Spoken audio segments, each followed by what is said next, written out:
Hello, everybody, and welcome to my closet, my suit collection. I stopped counting how many suits that I have at around 200, but I would say that my suit collection is around 250 to 300.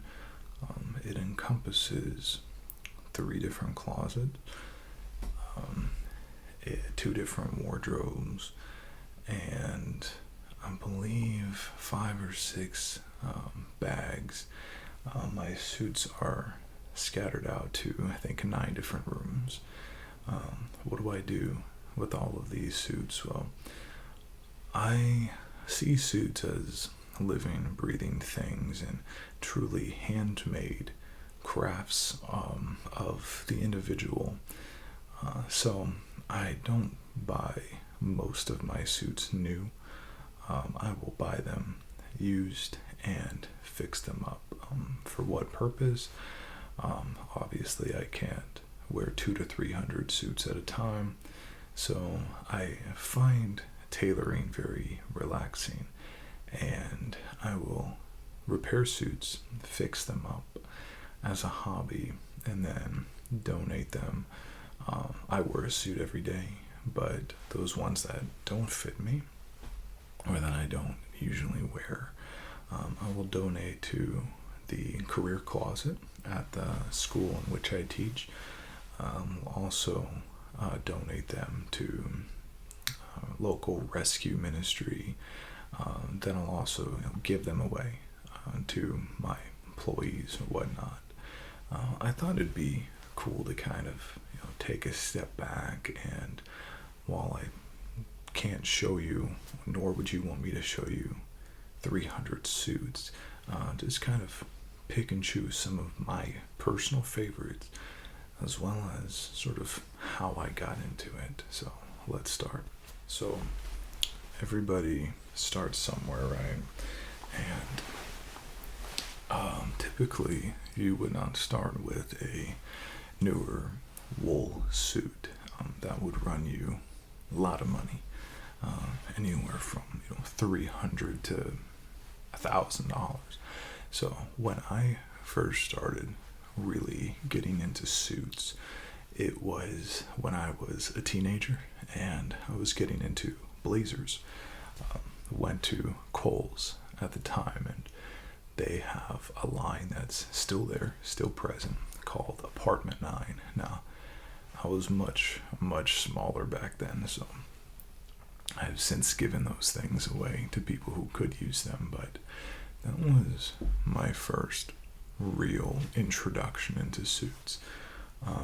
Then, when I started going to graduate school, I wanted to start dressing nicer, so I started picking up some suits.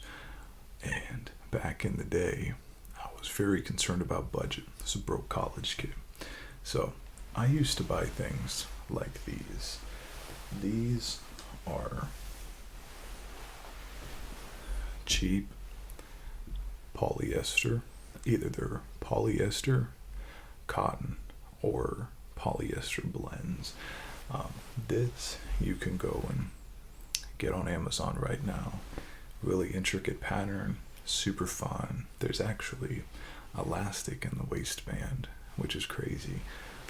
And then I would get into things like this.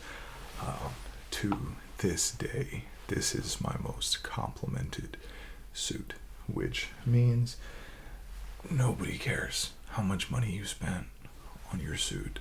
Nobody cares if it's a $60 suit or if it's a $5,000 suit. They don't know. They know what it looks like and they know how it fits you. So get a suit that fits you well, that looks good. You'll get lots of compliments. This used to be on Groupon, the app Groupon Brave Man, and they used to sell a ton of these, like $60-$70, 100% pure polyester, just cheap as cheap can get. But used to get a two-piece set, and this particular one I used to pair with a green pocket square and put off major Joker vibes, and it was really cool. But I remember when I first got into the suit game, I would buy just these polyester suits, and I bought one in every color. Some navy, blue, purple.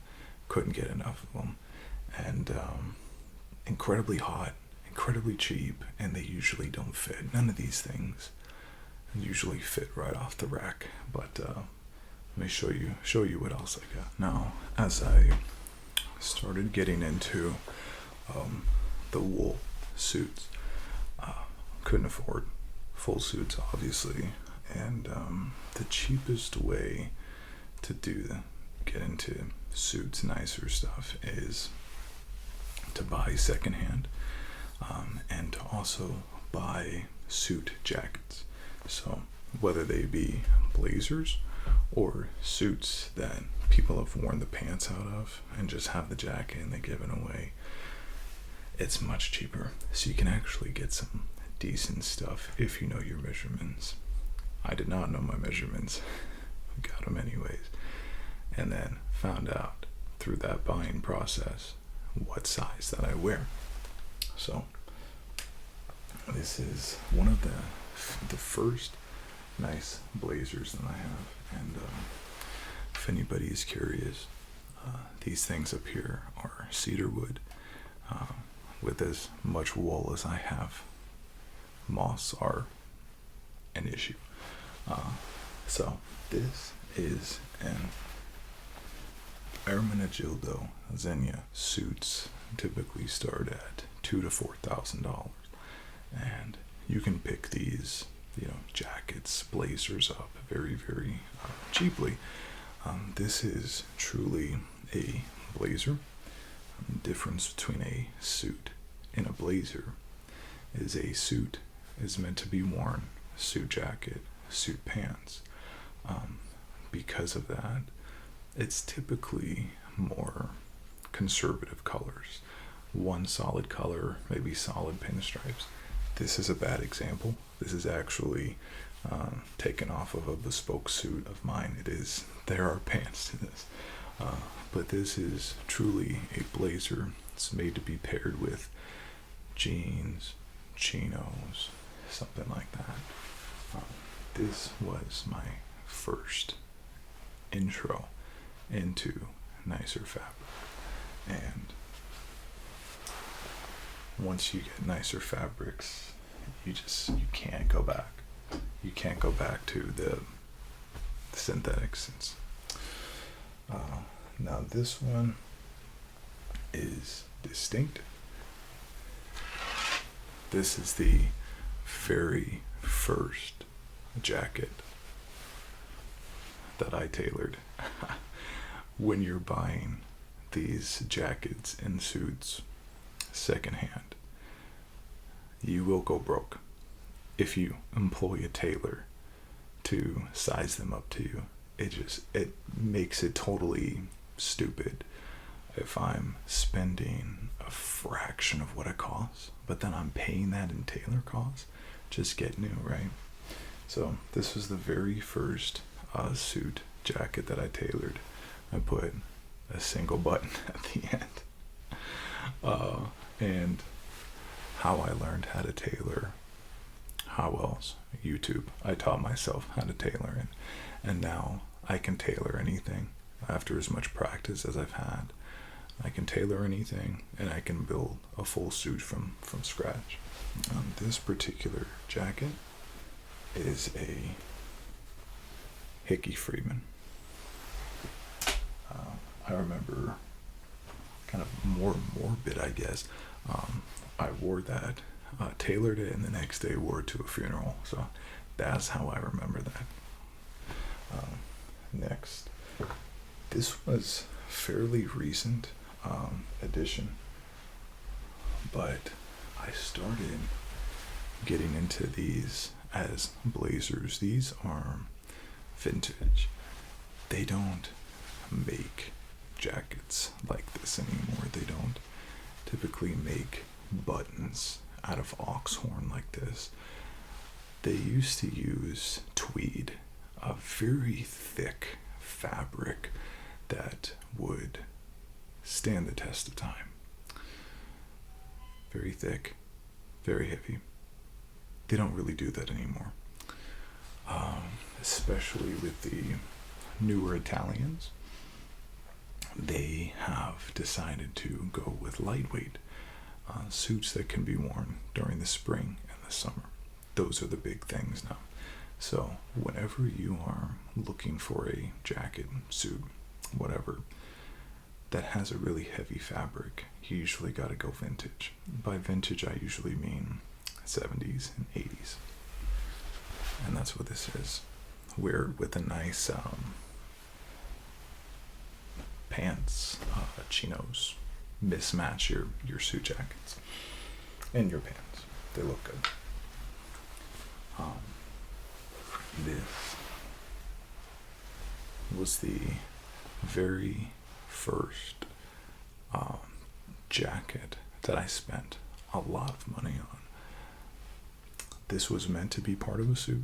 This is one of those suit jackets. This is not a blazer, but the pants are, who knows where, if destroyed, I'm sure. And as you start moving into the cheaper stuff, to the nicer things, I see a lot of details that the cheaper ones don't have. For instance, the nicer ones are fully canvassed, meaning there's 3 layers here.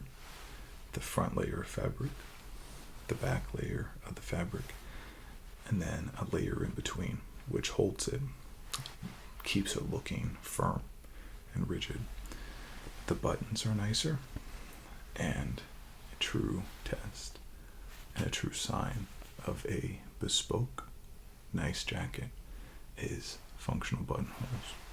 These are called surgeon's cuffs.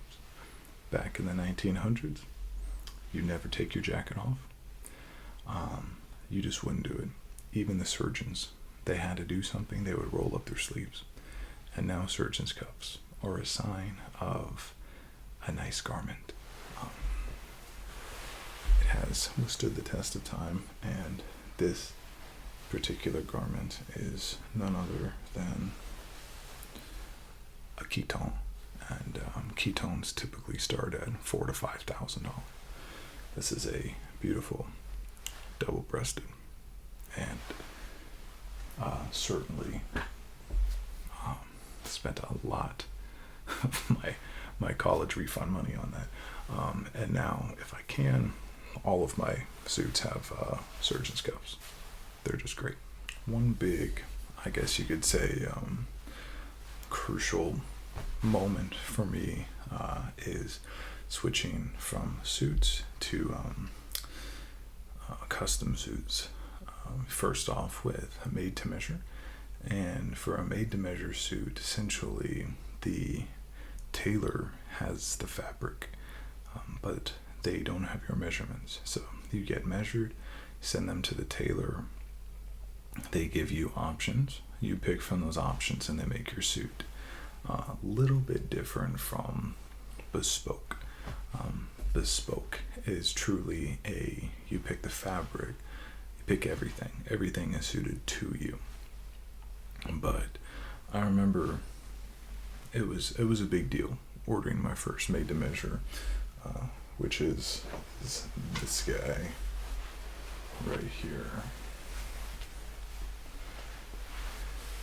It is a blue and maroon-ish plaid, and this was, believe it or not, Indochino. This is not an endorsement for Indochino. I think there's better companies out there now, but they allow you to customize your suit. I got surgeon's cuffs, everything made to measure. I got side tabs on my pants, suspender buttons, peak lapels, just a lot of things that don't come on a standard suit. You also get, monogram, and it's kind of cool. I ended up getting 4 or 5 of those made to measure suits. And then you get into bespoke. So bespoke is a whole thing, and I made a video on it. If you're interested, you haven't seen it. It's called, I think it's called Making You a Custom Suit or something like that, where I basically mimic the process of a bespoke suit. And this guy right here is a bespoke suit. So you go in, and it's a whole process. Sit down with the tailor. The tailor tells you what's what. You look at a bunch of swatches and you pick your favorite. This particular one was Huddersfield fabric, and it was made by a group in Nashville, Tennessee, Loring and Co. Gorgeous suit. Suspender buttons, lots of bells and whistles. They actually put these little like magnets in the bottom of your venting. Some of the newer companies do that, weight it down. It's a very interesting process, but the made to measure process is like $500 or $600, whereas a true bespoke experience is usually around 2,000 or 3,000 at least, starting out. So it's not a cost efficient way, which is why I kind of moved on from that. I realized that bespoke and made to measure, it was similar quality fabric that you would find anywhere, really. Not bespoke, but definitely the made to measure. I realized that the best way to build my collection was to buy Italian suits, Italian fabrics, and buy them used, and then tailor them. And that's what I did, but I totally got ripped off the first few times that I did it, because I had no idea what I was looking for, and actually kind of ripped off myself. I amassed enough blazers that the only thing that I bought, and the only thing to this day that I buy, unless it's a cool dinner jacket or tuxedo or something, I'll only buy full suits. And this was the first one that I bought. I thought that I was buying this really cool, really luxurious, right now really hairy, holy cow, suit that was a Zegna, Ermenegildo Zegna, and I thought, this is a couple $1,000 suit, holy cow. Well, it's not. I was wondering why I got it for so cheap. It is a Saks Fifth Avenue. This is their brand. So Zegna, which is one of the premier manufacturers of suits, is also one of the premier manufacturers of fabrics. Now Zegna will actually sell their fabrics to tailors to make a suit. So you can buy nice cloth and then make a subpar suit. This is exactly what this is. So I don't wear it anymore, and it makes me sad. But you live, you learn, right? The second time, not my fault. Found this guy. This is the very first Brioni that I've ever got. Gosh, there we go. Brioni. Brioni used to be my favorite brand. I have over a dozen Brioni suits. This was my first. I thought it was going to be great. Got it for a great deal. The seller said, "Oh, it's barely tell it was used." Well, then I got it, and I realized that it has all these holes in it, on the front, on the back. It had a lot of problems. That was when I taught myself how to fuse fabrics. People will find a hole in fabric, and they'll think that the suit's just useless. And I love that, because then I get those suits and I get to bring them back to life and I get to fix them. You can fix just about any problem with a suit. The only thing that you really can't do with a suit is you can't make it bigger when there's no more fabric. That's like the only thing you cannot do. But definitely learned my lesson with this guy. Thought I would show you a couple suits that you might find interesting. This particular suit I have the ability to purchase. This is a Brioni. You can see from the lining. And, oh gosh, the tag. This is a 1990s Brioni that purchased from an NBA player with the Lakers that found its way into a Goodwill around there, and the person who wore it, I don't know who it was almost 7 foot tall. Funny enough, they must have looked ridiculous because the sleeves were pretty much my size, and I'm 6 foot. But the pants, oh my goodness, it took a lot of tailoring. I love Brionis. I have had the opportunity to do, I guess I should talk a little bit about Brioni real quick. Brioni is incredible. They are the cream of the crop.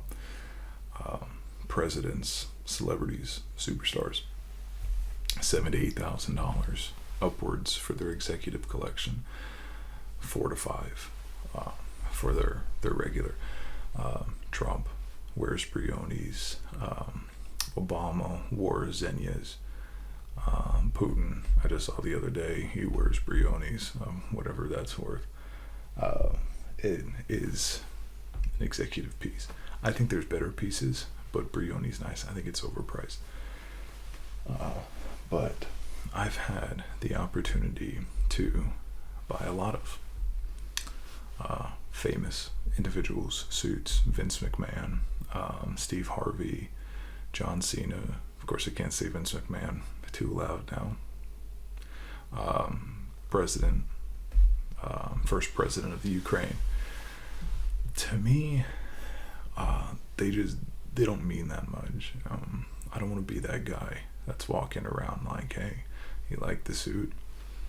Guess who used to wear it? People be like, who cares? You know, like what I said at the beginning, nobody cares what designer made your suit. Nobody cares. Only you do. I'm such a suit nerd that I treat the suits like they're living and breathing creatures. I pay homage to the makers of the suit, not necessarily the people that wore them. Show you this real quick. I love Brionis. Hickey Freeman's Suit Supply on occasion. Ralph Lauren, Purple Labels, Corneliani. I'm missing a couple, I'm sure, but I love Italian menswear, and my favorite designer right now is Isaia. This is part of their logo that they used up until 2016. Now they have a bright red logo with coral on it. I love the fabrics. Love the fabric. You see this gorgeous pinstripe. I love Isaiah's. The construction of these guys, though, is the most questionable that I have ever seen. All of this is being held together by a single thread. You unravel that thread, the entire thing falls apart. I do not like the way these are constructed. I've had to totally reconstruct them before, just because the wrong thread has come out. But I love Isaiah's. One suit that I love that does not get the attention that it deserves is Canali. Canali is an Italian brand, just like Zegna, just like Brioni, a little bit cheaper. The fabrics aren't as nice. They have a questionable line called Canali Proposta, which makes questionable garments with questionable materials, in my opinion. It does not have functional surgeon's cuffs. It doesn't have ticket pockets, doesn't have suspender buttons. But what you have here, the Brioni, $5,000, $6,000 a suit. The Isaia, $7,000 to $8,000 sometimes, might go down to $4,000. The Canali is your $1,000 to $2,000 if you get it on sale, and it's a great suit. The reason why I picked this suit is because I'm incredibly superstitious, and I always wear the same thing during some sort of big event. This is my courtroom suit. If I'm going to try a case, I wear this suit. I have never lost a case in this suit. Knock on wood. It might happen. You have to be very careful with what you wear in a courtroom. The jury perceives you, and people say it's not, but it is. It's a popularity competition when you're in the courtroom, and you want to play with colors that are warm, inviting, and get people like you. You also have to wear colors that aren't going to offend the judge, which means you can't wear black. So this suit will always mean a lot to me because this is my courtroom suit, and it's a little wrinkly because it just got out of the cleaner. So it's still drying a little bit, but I had to include this suit on here. So the last one that I want to show, I know people are going to be asking, especially given the price of these things and the clickbait title and the caption. What is my most expensive suit? Dollars to donuts. What is the most expensive thing that you have in your collection? And it's easy. It wins outright. It is this right here. Doesn't look really any different from the other ones, which is the crazy thing. This is a Prince of Wales Keaton, micron, 14 micron.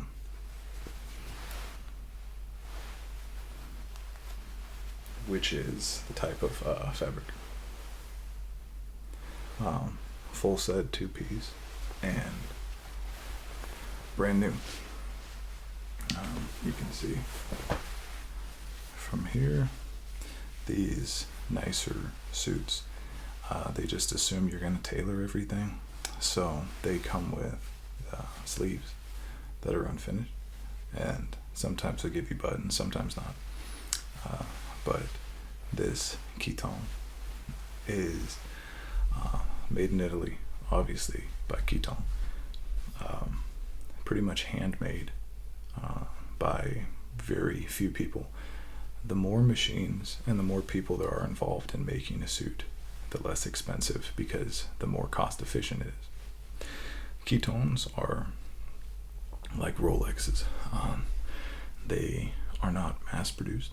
The reason why they're not mass produced is for supply and demand. They want it to be a prestigious thing to wear a Keaton, which is why this particular suit is around $9,000 to $12,000.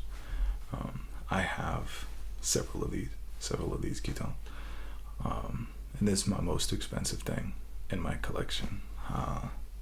Just bear in mind these numbers are what they were new, not necessarily what I paid for them.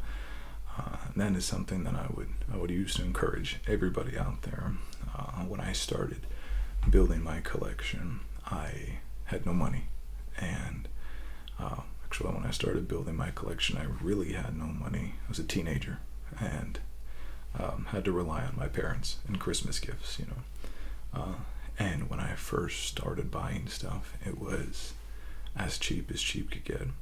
And then I started figuring out that I could work for it. I could buy things and then tailor them, things that nobody wanted anymore, as I particularly resonate with that message.